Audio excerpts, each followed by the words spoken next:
Hi everyone, welcome back to the Soulcial Club with our first guest. Chileya's in the house. Chileya's in the house. Right.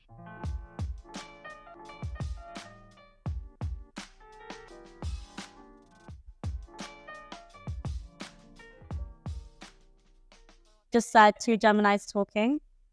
It's gonna be a wild ride. Let's just say that. Let's just say that. Oh, I love this. So, Chileya is a filmmaker, director, actor, writer, portfolio career. Please help me out on this. As we're talking about myself, it's but yes, writer, actor, director, now producer. Somehow I don't know, just fell into it. And mum extraordinaire. Literally, you do it or you are a powerhouse. Thanks. So I can't say powerhouse, but I'm something. You are definitely in there. You've always inspired me. So Chileya and I actually met during our time when we worked in tech retail. And I always remember that you were one of the first people that literally came up to me and greeted. And I will never forget the first impression, because the first impressions that you give are so important. Mm-hmm. And you always be like, well, welcome. What's your name? And I was just like, oh, hi. And I'm sure I was loud as well. I mean, we're both quite loud people. Oh, gosh. Which is always... Were you fired? Huh? Were you scared? Never. That's telling another story. Oh, what story is that telling? Telling you were scared. Maybe a tiny bit nervous. I was like, okay, I think I might like it here. They're welcoming. Yeah, it was welcoming. Back in the day, it was definitely welcoming. But yeah, we're here to talk about your story. And like I said, I'm very excited to have you on this podcast where we help women thrive and we do not gatekeep information. So this first episode is all going to be about the filmmaking industry, the directing, being an actor, really how you juggle all that as well as work. Yep. Okay. Let me formulate my thoughts. So let's start with, how did you get into acting? And then what was the first one actually? What was your first passion? Was it filmmaking, theatre, acting, or writing? What was your first initial spark? Actually acting. So I'm a trained actor. But I went to UEL first.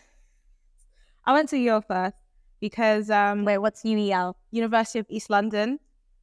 Is that the one that's in Greenwich? No. Yeah, so I think it's tied in with, I can't remember the uni in Greenwich. What's it called? One of the unis in Greenwich. Doesn't make you put question mark.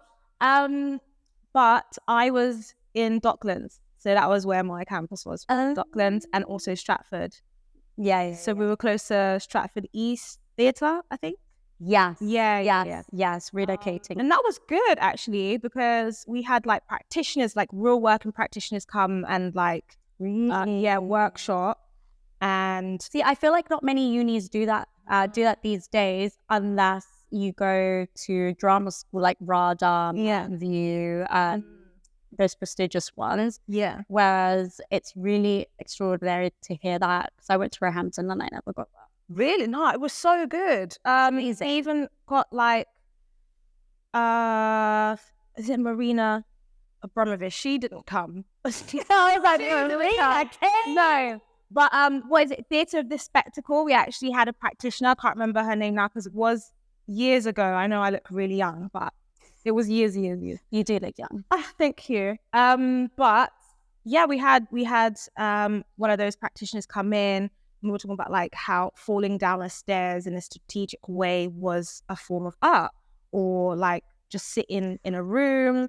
I was just about to ask you, can we move this podcast to the stairs? If this was a YouTube video, can you show us the exact way of falling? How you fall down the stairs to make it look like art? Was it graceful? Was it heavy? What was it like? Whichever one it is. So yeah, that's where I think I fell in love with different art forms other than just strict acting.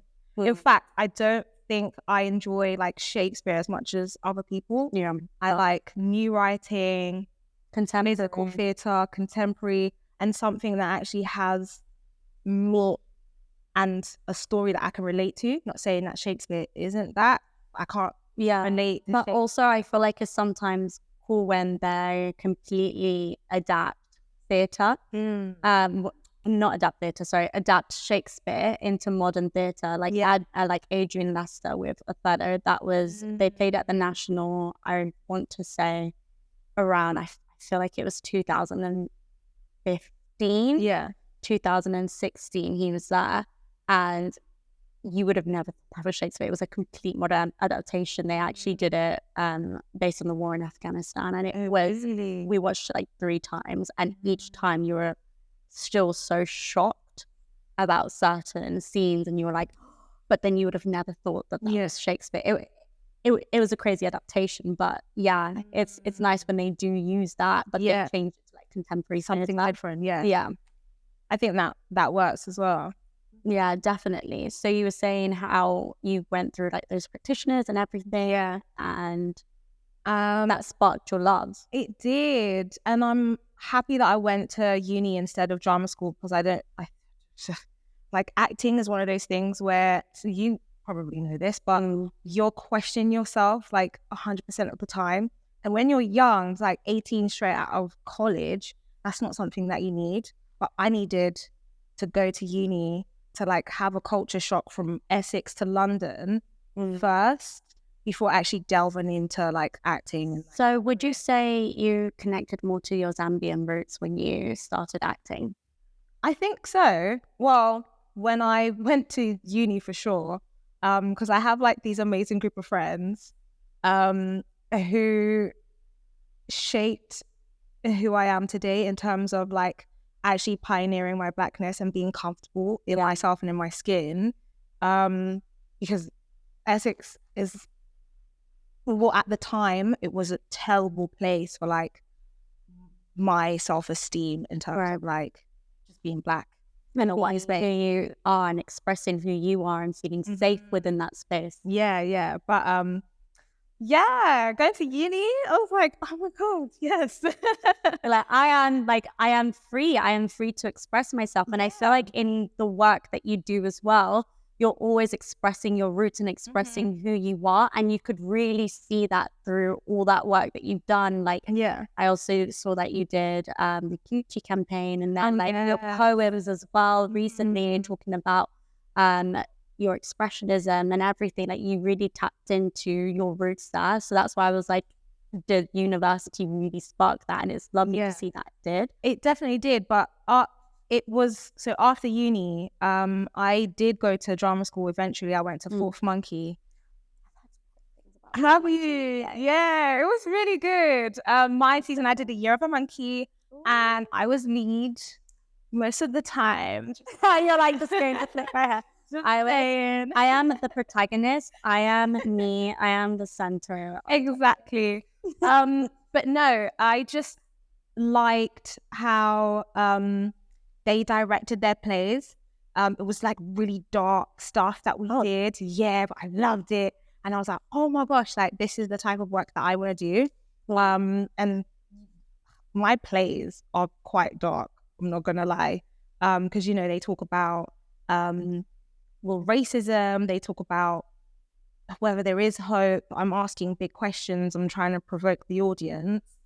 But so one of my plays, I don't even know if I can say it here, but it was directly from it's a safe space for everything you want. I Can't Breathe is something that I used, and I did it in a way where he was struggling. Obviously I didn't like depict him, throwing him, but it was stylistically done where he was like being restricted, and it was Harry at the time that played Tunde, and that it was like silent. And where was this shown? This was shown at the Lyric. Actually my first ever play called The Blind Truth. Wow. So yeah, that when I say dark, I mean like visually you're going to see some stuff, right? And maybe hear some stuff.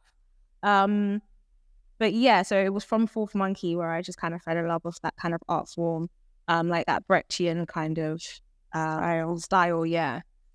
So Wow, I love that. It actually brings me to what's the best project that you've done to date? okay, it has to be my film that's not out yet. Oh, are we getting a sneak preview? I'm hearing it first here at the Soulcial Club. We are hearing it first. Go on, please. So during the lockdown, like I had just a bit of backstory.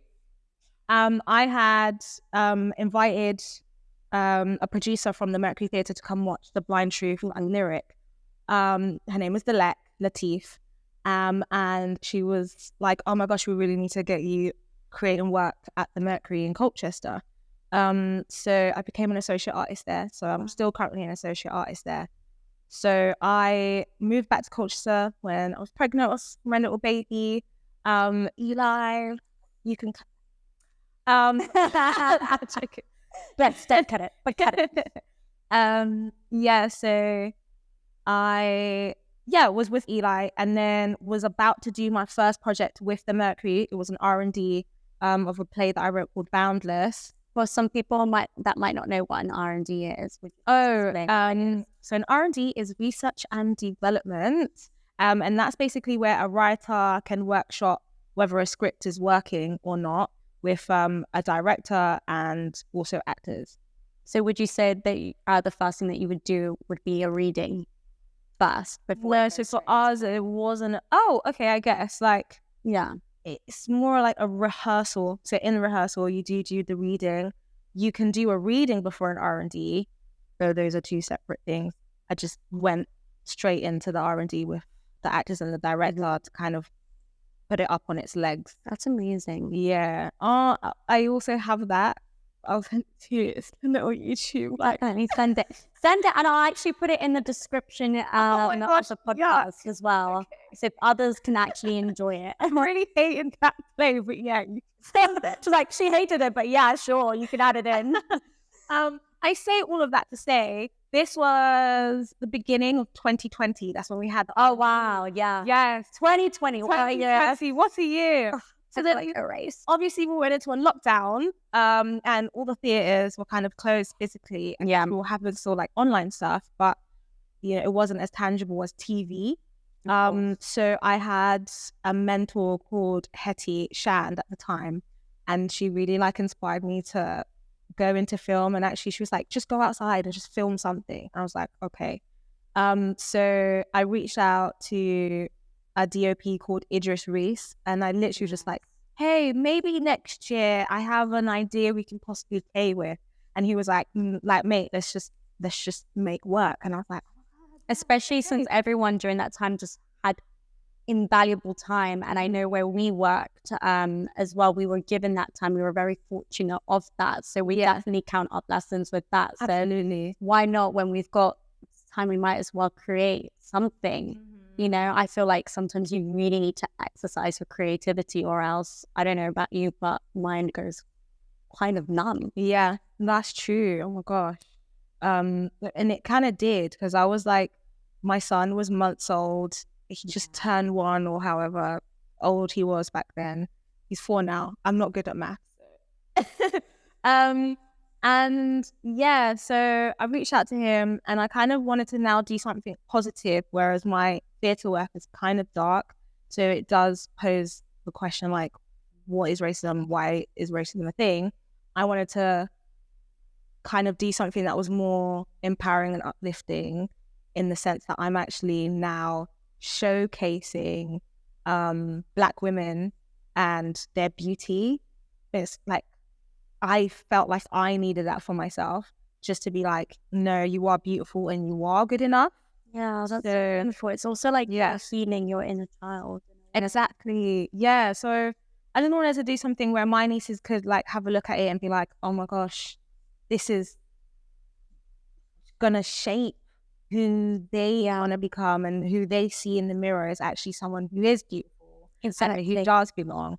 So I wrote a little love letter to Black women, and yeah, it's just showcasing beauty, hair. It's nice because it's not only for you, but it's for all generations. Like whether a little girl sees it and she watches it and she's like, I feel like I can relate. Like this is empowering for me. And then especially for an older generation where they're like, this is what I needed as well. Yeah. Like before when I was younger, like it's so adaptable as well, which is so beautiful. I'm guessing the reaction was, I remember the reaction being quite strong to that as well. For the, yeah. Oh, are you talking about The Blind Truth? No. Or A Love Letter to You? A Love Letter to You. Oh, no, it's not out yet. It's not out yet? No. This one's still in post. Oh, no, so I was talking about The Blind Truth then. I was like, The Blind Truth. Yeah, I remember there being a good reaction, but A Love Letter that is going to come out. Yes. And I want to bring The Blind Truth back, but I don't know if there's space. I don't know if we still need that conversation. But yeah, A Love Letter to You is actually going to festivals at the moment. I've just cited those. Yeah, it was my first film directorial debut, so it was my first time actually tackling what film is. It's completely different to theatre. Like, there's so much you need to know before going there, and there's so much that I had to do because I didn't know that at the time. But yeah, the processes to get your work out there, like I remember speaking to one of the producers before for a play or a show, and also potentially converting it into a film. They said that there's so many forms that and it can get quite confusing. So I applaud you for really like going out there and making it showcased. So that is lengthy process and also requires a lot of patience. It does. Patience, time, money, sacrifice, funding, which I had to fund myself. Wow, it's a passion project, so I didn't have outside funding. I actually had to pour a lot of my own income into it, or like ask for free labor. My DOP did it for free, and I'm so thankful to him. Idris, if you're watching this, I love you so much. Yeah, it was a nice experience, I'd say.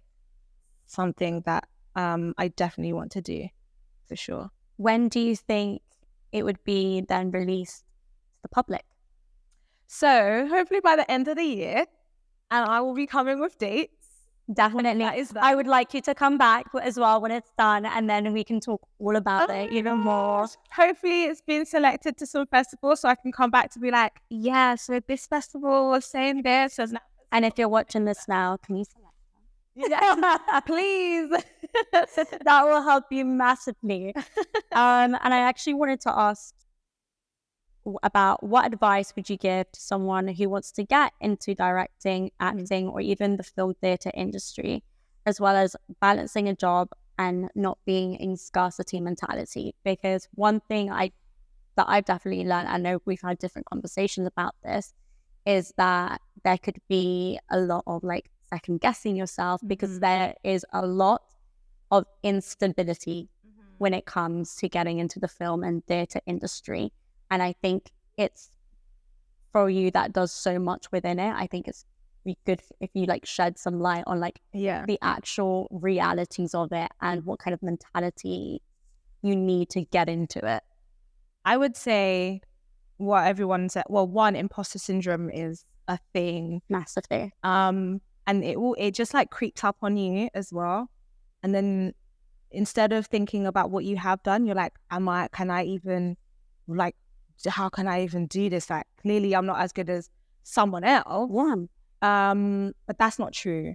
I think no one can write a story as well as you can in terms of like your own experiences. And I think if you are upcoming, just roll with that and be like, no one can write a story as well as I can write the experiences that I've had, because that will really keep you going. Yeah. And I have to tell myself daily, like even today, after submitting the film, it's weird because I've got 3 films now. They're all short films, and I kind of just like fell into them. It's not like I was actively looking for it, but it just came from this one film that I did here, then led to this next film, and then my film that I'm working on isn't even out yet. So I would say it was more like a domino effect.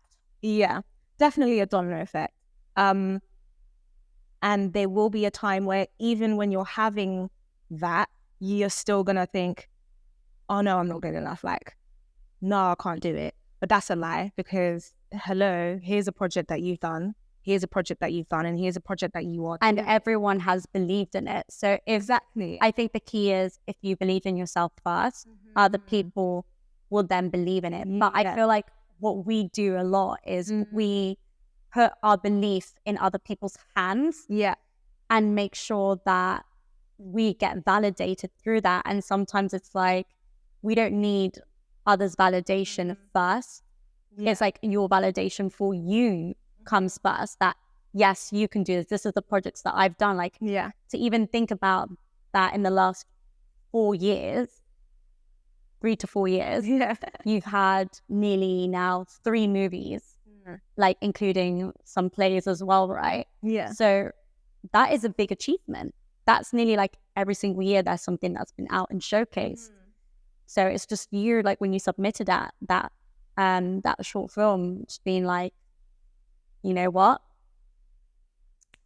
Just leave it up to the universe, and other people, if other people have enjoyed my work before, they will enjoy this as well. Exactly. Exactly. And also it's like growth as well. Yeah, 100%. Because I'm not creating the same stuff I was creating like 3-4 years ago. But also I'm still learning. I'm still trying to figure out what I want to do. But it's about having fun. Yeah. What Fourth Monkey did really well was don't be afraid to fall or something. Don't be afraid to fail. Something like along those lines that was just written on a chalkboard. And I've always held that, because it's like, because when you fall, you learn and you get up and you go and you run. So don't be afraid to fall. Don't be afraid to fail. Don't be afraid to play. Like, be bold and play. Yeah. I know that one. Be bold and play was so huge on the board. Be bold and play, especially in our field. You have to be, and you also have to celebrate who you are as an individual, because I also feel like we have big personalities, and I say big, and then having to balance that with also other different people. It's really about understanding everybody, but also not only spotlighting yourself, but spotlighting others along the way. And it's scary and it's hard, and there's rejection is like one of the things that you should just get used to. How would you deal with rejection? Cry. No, but I'm being serious. Cry. It's okay to cry. Feel your emotions. Cry and be like, no, I deserve that. What do you mean? But then just keep trying. Just keep going. Just keep going. I mean, for ages, I haven't had an agency, so I was getting my own work. Wow. Yeah. And this year I was like, you know what? I'm actually going to be signed this year. Haven't thought about it for ages. Spotlight. I've got a spotlight. Yeah, that's how I was getting most of my jobs. But spoke to one of my friends, Michelle. This was months ago, like in passing. Oh, I'm looking for an agent, and then met up with her agent yesterday. Oh, I know. And today she offered me a contract. See that? You just have to go out and like conversation. You're gonna be in movies and theaters. We pray. Definitely. That's it. Just have fun. It's gonna be a lot of crying. It's gonna be a lot of laughter. And it's worth it. I think when you're creating something that is coming from the heart and that is true, and that you love, it's gonna be worth it. Yeah, of course. Anything that is authentic and, like you said, comes from the heart, it would always pay off. Even if you're juggling other bits on the side, I think it's just anything that really comes from here in the core. If you love it, you just have to go for it. I've always said, if you love something, you'll find time for it. Yeah, that's true. That's true in all aspects of life. I mean, you are literally a walking, breathing. Like, you've got a child. Yeah. You also juggle a job alongside all this creative work that you do within film and theatre. So you definitely make time for that, and you prioritize it. And that's super important. And I'll say, like, take breaks, because your mental health is really something that's important, to give yourself rest and just gauge where you are mentally. Because this industry also, there's like lots of comparison. Massively. But chill, take time. Ground yourself 100%. And like you were saying earlier, remember there's nobody else out there that can tell your story like how you can. Yeah. Nice. And we will leave it at that. Any last words of wisdom that you want to give to the listeners and viewers of the Soulcial Club? I have to say, for me, it's by the grace of God that I'm here. I just need to give a shout out to my almighty Savior. Yeah, this is, but you know, definitely. And that aside, the last thing, no, I think I pretty much done it all. Just have fun. Like, honestly, just go there and have fun. And have fun. What did we say? Be bold. Be bold and play. Can't trademark it, but be bold and play. But we're not trademarking. We're not trademarking. Not trademarked. Well, thank you so much, Chileya, for your time and speaking as the first guest at the Soulcial Club. Everybody, you know the drill. Like, subscribe, and follow us on Instagram and YouTube, and you'll find us on Spotify and Apple. Thank you so much. And kisses, besitos.